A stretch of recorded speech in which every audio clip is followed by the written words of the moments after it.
Yesterday, Sayadaw explained that the world of beings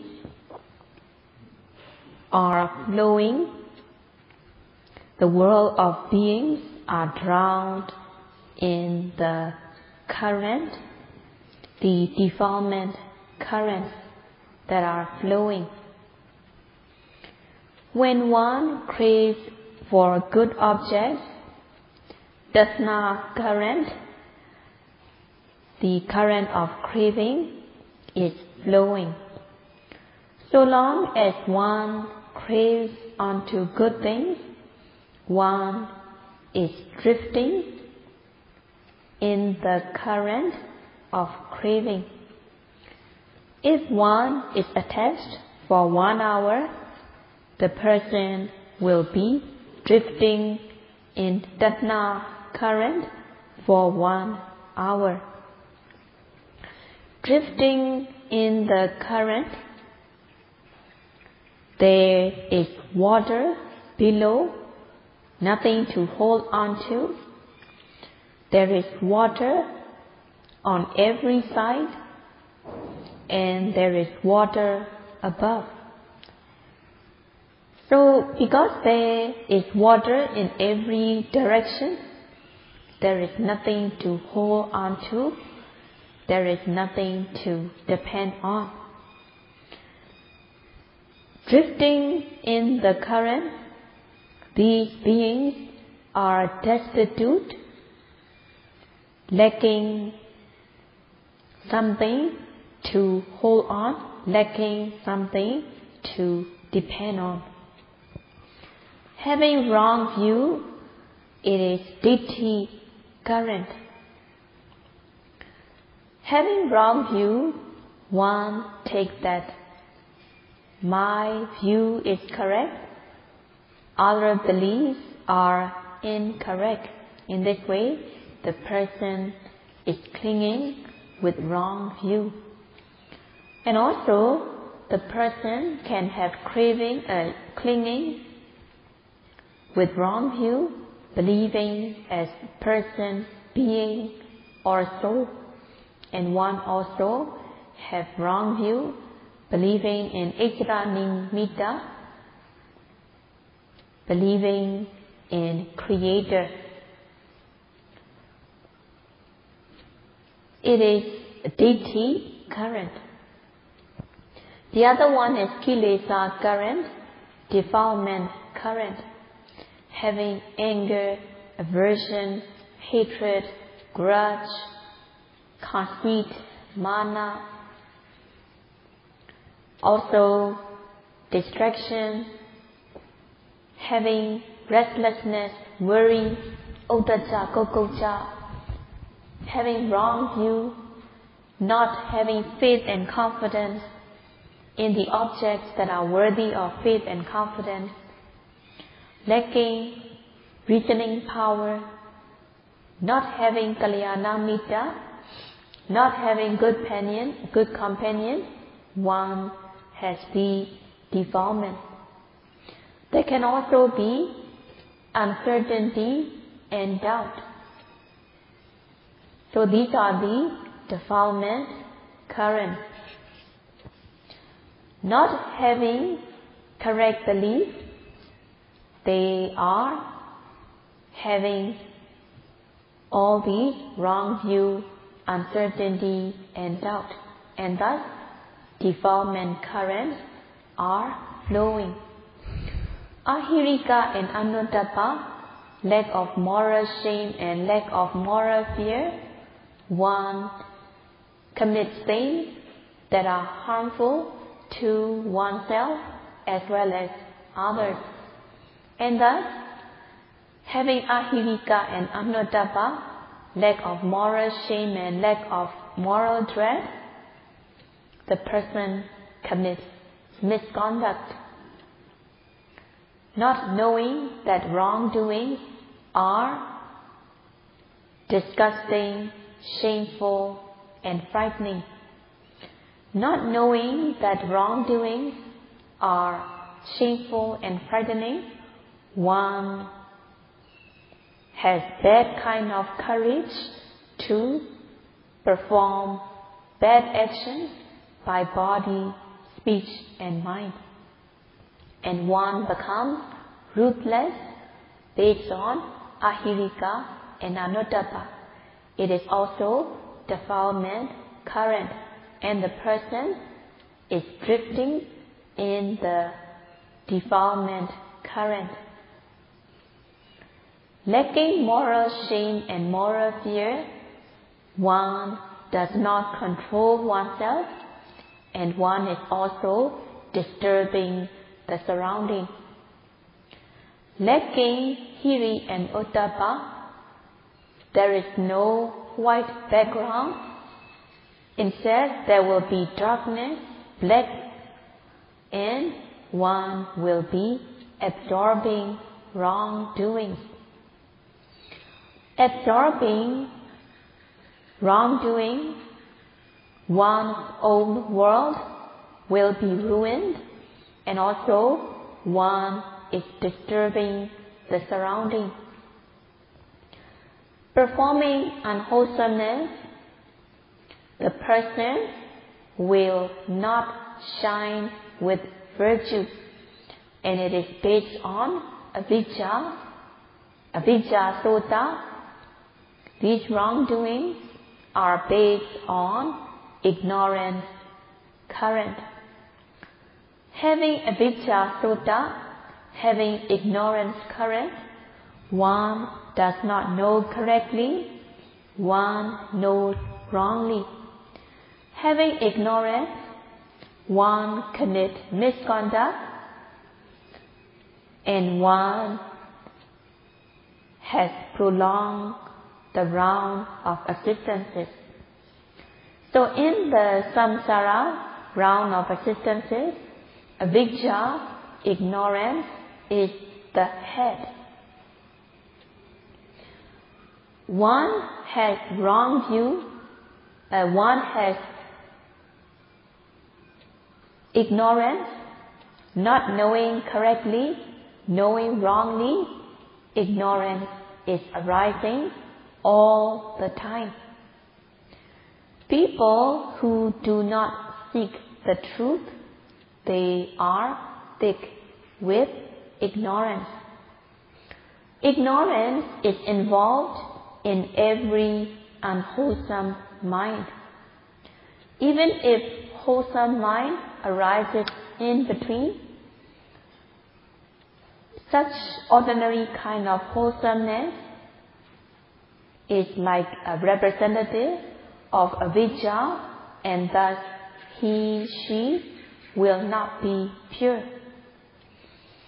Such kind of person's life will be destitute, having nothing to depend on, having nothing to rely on. Seeing this situation, the hermit asked the Buddha that in the being there are various kinds of currents flowing in every aspect. So the hermit asked the Buddha how to weaken, how to block these currents, and how to totally stop these currents. And Buddha replied that by mindfulness, sati, one can weaken the current, and by panya, knowledge, one can totally stop the current.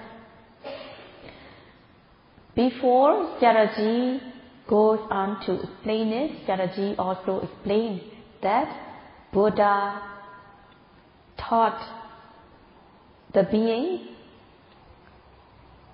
saying bhikkhu, but by addressing as bhikkhu, Buddha is mentioning to everyone, having the monks as chief. So Buddha taught that one should depend on oneself, not to depend on other sources, but one should depend on oneself, one should rely on oneself, and not to rely, not to depend on other sources. Usually, the beings do not depend on or rely on oneself. Most of the beings, they are depending on something else who is telling them to rely on him.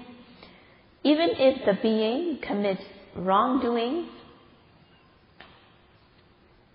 the other one is saying he will save the being. So if that is so, beings will not make any effort. Beings will be assured by having belief in that object.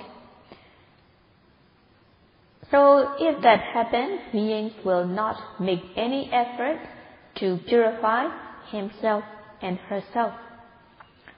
If the person meets eloquent speaker, the person will easily be persuaded, and the person will have blind faith on such things.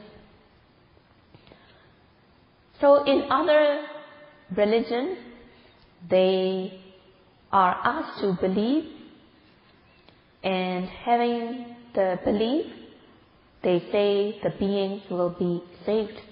So such kind of belief lacks the practice to become genuine human, to have a humane mind, or to become outstanding person.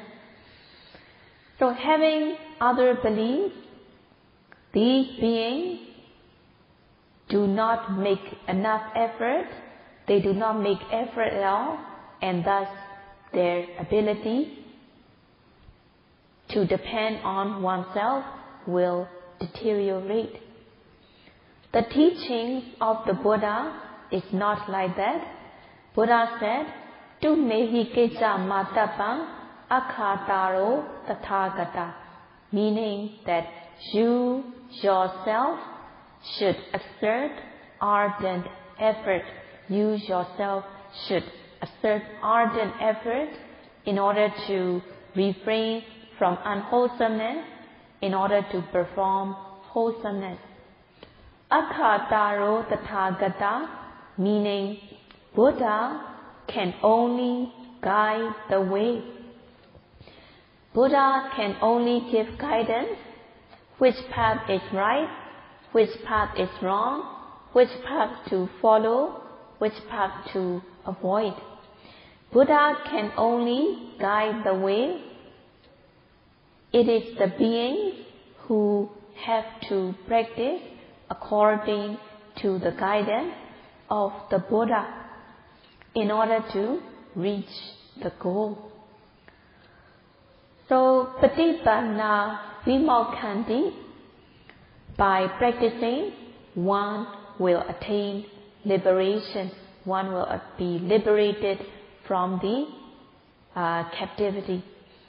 Jayino Mara Bandhana, Jayino, one should practice Vipassana by being mindful of every arising object.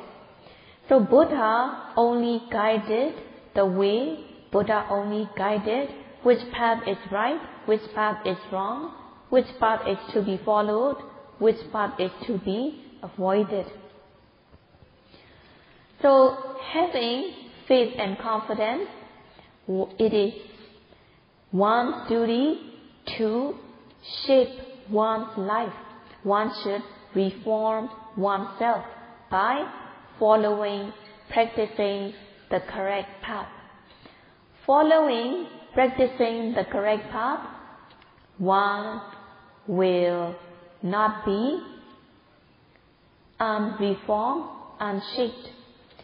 Practicing the right path, one will change dramatically in this very life. So Sayadaw uses the expression that one will have a new life in this very life by practicing Satipatthana meditation.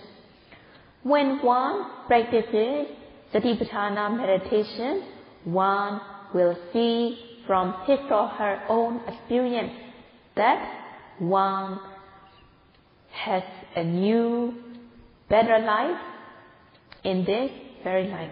And Sayadaw also mentions that yogis who came to Burma to practice Satipatthana meditation, after they practice Satipatthana meditation to a satisfactory level, they made comments such as, "Only now I know how to live.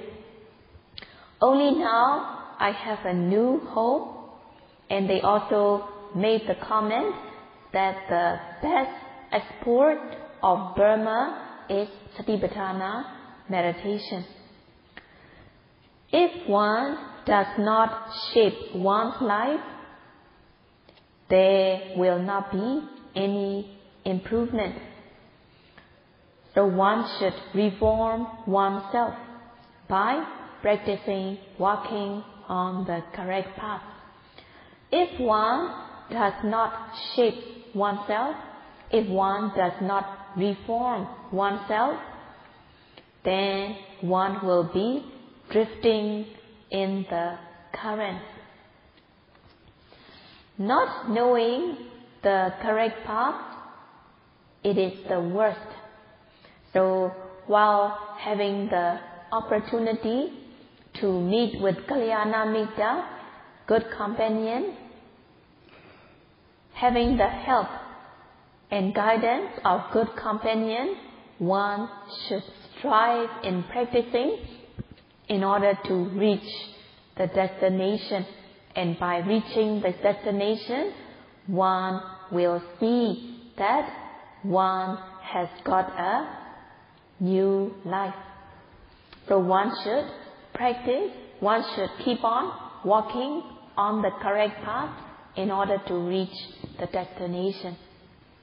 When it is said that one should rely on, one should depend on oneself, one may think that one should depend on one's nama rupa, mentality and materiality. One's body is subject to old age, disease and death. So one body will grow old, one will fall sick, one has to cure oneself from illnesses, but finally one grows ill, old and dies eventually. There is no assurance, no guarantee in these nama rupa. So one should not depend or one should not rely on one's nama rupa. What one should depend on, what one should rely on is the Dhamma. In other words, one should depend on, rely on Satipatthana practice by being mindful of the four fields of objects, Kaya, Vedana, Citta and Dhamma. When these objects are arising, one should be noting right away, and one should be noting the object with aim and effort. Noting the object with aim and effort, one will know the true nature, one will come to know the truth. Beings are drowning, drifting in the current, wanting to see good things, wanting to hear. Beings are drifting in the current. Seeing the situation of the beings drowning, drifting in the current, Buddha had great compassion And Buddha guided the beings not to rely on, not to depend on other sources, but one should depend on oneself, one should depend on the Dhamma.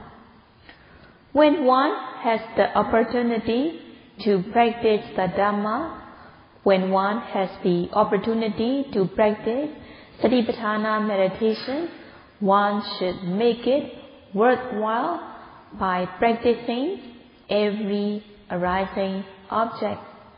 One should be noting every arising object with sustained mindfulness. In order to have sustained mindfulness, one should aim one's noting mind towards the object, and one should exert ardent effort. Noting the object with aim and effort, the noting mind will stick onto the object. Sati mindfulness develops, the mind will fall calm and collected on the object. So in this way, Viriya, Sati and Samadhi, effort, mindfulness and concentration are present in the noting.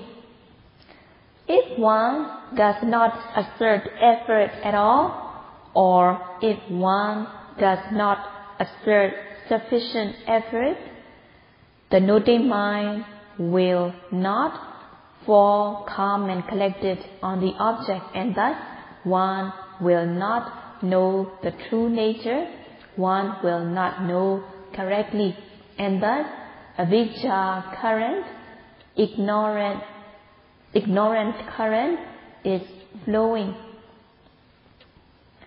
Not being mindful, one wants to see good things, hear good sounds, craving on good objects, and thus tasna craving arises, and tasna current is flowing. By being mindful of the presently arising object, having sati, mindfulness, having samadhi, concentration, tasna, craving has no chance to arise, and thus tasna current is stopped. At the moment one is mindful, there will not be dosa arising, and thus the defilement current of dosa also comes to a stop. Noting the object with aim and effort, when there is sustained mindfulness, uddhacca, restlessness, will not arise. Kukucca, worry, does not arise, and thus the currents are also coming to a stop. Having hiri and ottappa, moral shame and moral fear, one does not accept kilesa, defilements, from arising, and thus the defilement current is also coming to a stop. Noting the object with aim and effort, when the noting is effective, one will be certain, and thus uncertainty and doubt cannot arise. And thus vicikicca will not arise, and it will come to a stop. So in this way, having sati, mindfulness, the currents are coming to a stop. So every time one notes the object, one is stopping the current for that moment, one is mindful. Before one practices, the currents are flowing strongly, the currents are flowing roughly. When one practices Satipatthana meditation, the momentum of these currents become weaker and weaker. So one can imagine how precious the notings are how precious to be mindful. Having mindfulness, these currents are weakening, these currents are stopping. When it is said that sati, mindfulness, can stop the current, there also involves other mental factors such as effort and so on. When one, noting mind, fall onto rising and falling, one comes to know the true nature such as stiffness, tension, movement, and one knows the true nature. By noting, one also comes to know cause and effect. Knowing correctly, one is removing avijja, ignorance. Developing knowledge, one removes avijja and one is cutting the avijja current momentarily. When one discerns cause and effect, one will no longer believe in jiva atta, individual soul. One will no longer believe that Mahabrahma is creating. In this way, one also removes ditthi, wrong view. Developing knowledge, one is cutting the ditthi current. So when knowledge arises, the currents are cut. With sati, mindfulness, one is stopping the current. With knowledge, one is cutting the current. When avijja, ignorance, arises, not knowing correctly, knowing wrongly, one will take things as pleasant and one will have dhamma craving. Not knowing nama rupa, mind and matter, there will be wrong view of jiva atta, individual soul. Not knowing cause and effect, one will believe that it is the parama atta, supreme soul, that is creating. By lack of mindfulness, there will be other defilements such as mana, conceit, dosa, anger, hatred. So when avijja, ignorance, is present, other defilements will also be flowing in a current. When avijja, ignorance, which is the head, when the head, avijja, is cut, other defilements will also be cut. In this way, developing knowledge, one is cutting the currents. When one is being mindful of rising and falling of the abdomen, when one knows the true nature, cause and effect, and the characteristic of impermanent, suffering, and non-self, one is developing knowledge. When one understands the characteristics of impermanent, suffering, and non-self through the practice, one is developing Vipassana. It will become Vipassana when one truly sees the characteristics of impermanent, suffering, and non-self through practice. In the word Vipassana, Vi means variously. Vi means various characteristics of impermanent, suffering, and non-self. And Passana means knowing. So combining these two, Vipassana means knowing in various ways of impermanent, suffering, and non-self. Such kind of knowledge is not the knowledge gained through theory or from what the teacher is taught, what the teacher teaches, but such kind of knowledge arises through the practice of Satipatthana. By developing Vipassana Panya, by developing insight knowledge, one is cutting the current momentarily. So one has to cut the current moment by moment by the practice of Satipatthana. So it is the duty of the yogi to be cutting the current by developing knowledge. So yogi can understand that in each of the notings, when sati and when panya, when mindfulness and knowledge are present, one is stopping and cutting the current. So it is very precious and valuable. So by practicing continuously, when sati and panya are involved, one is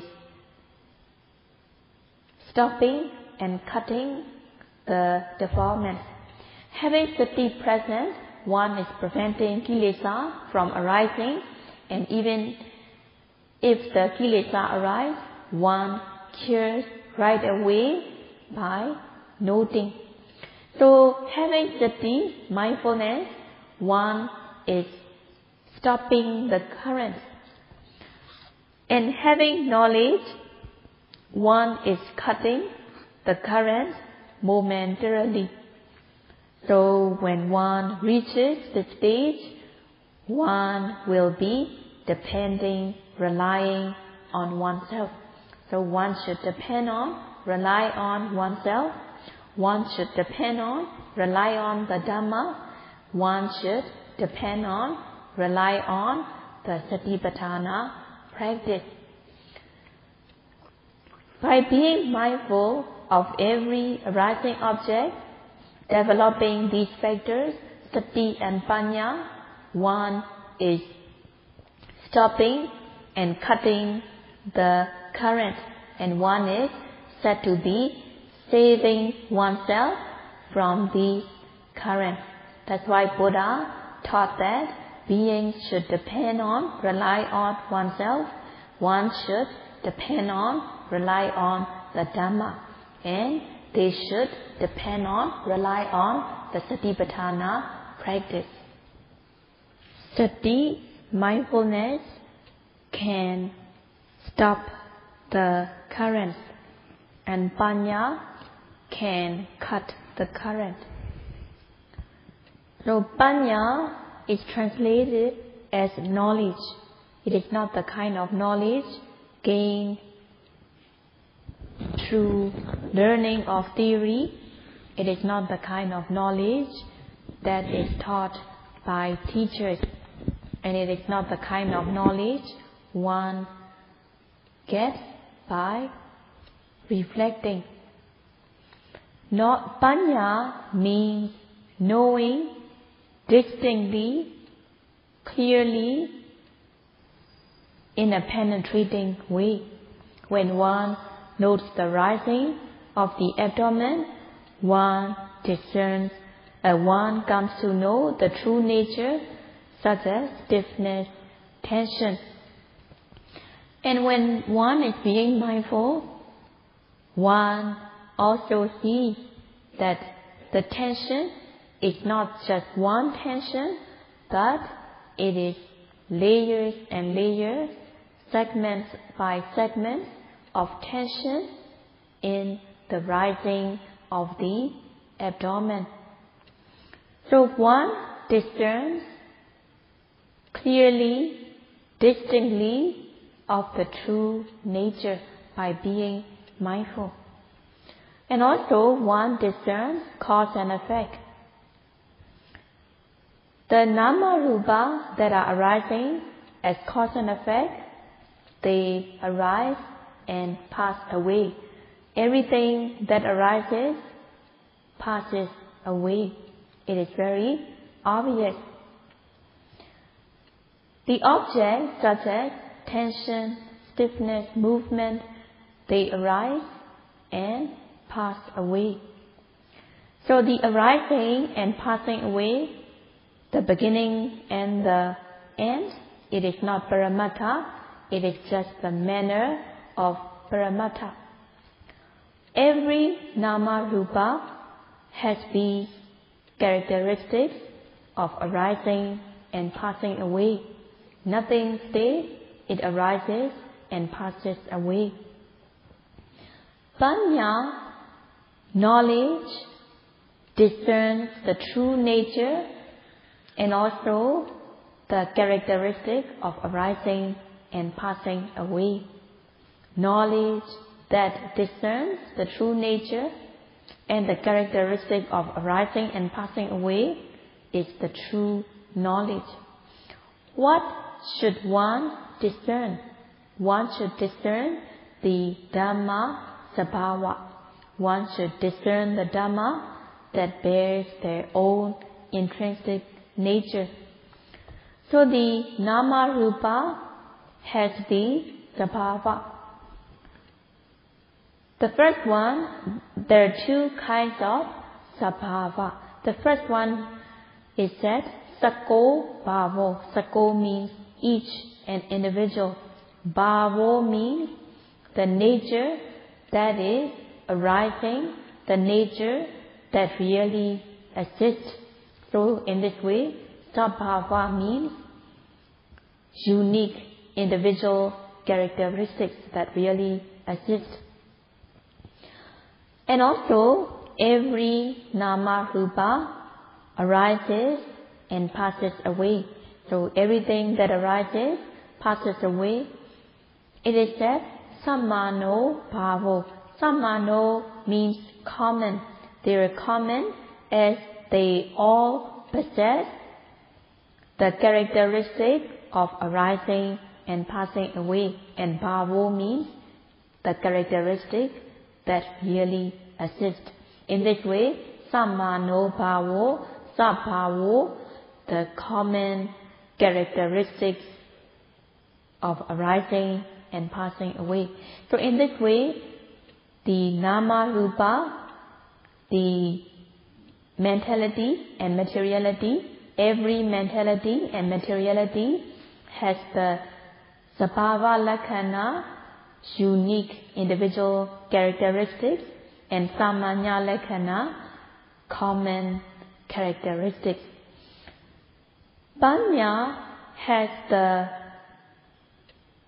the characteristic of Dhamma sabhava pativeda lakkhana.